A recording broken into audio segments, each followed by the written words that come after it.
Napoli con una bravissima cantante partenopea che è Angelica Sepe, che ci sta facendo fare un bellissimo viaggio in queste settimane nella canzone classica napoletana, ma non solo. E adesso parliamo oggi di questa canzone che adesso sentiamo.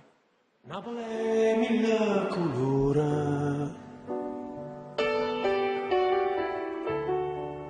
Napoli è mille paure, Napoli è voce e creatura che sai chiano chiano e tu sai che non sei sola.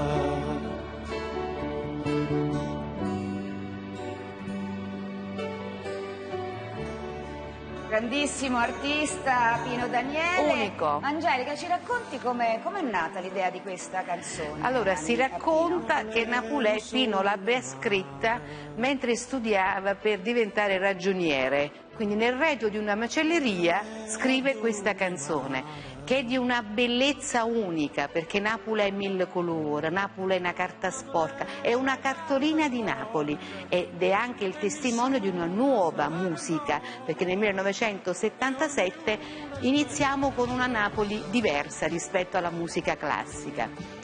Quindi che dire? 30 anni, Sono passati. passati. Questo è un classico. È un classico, moderna e classica. sì, poi cantata da tantissimi artisti, da Mina, da Gino Paoli, dalla Pausini.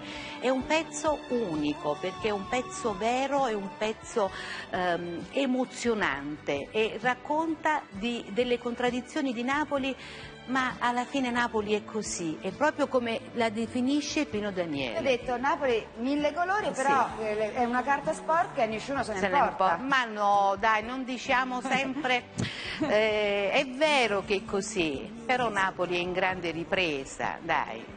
Facciamo in modo che diventi la più bella città d'Italia. E di mille colori. E di mille colori. Grazie Angelica, ti aspettiamo allora per un nuovo classico.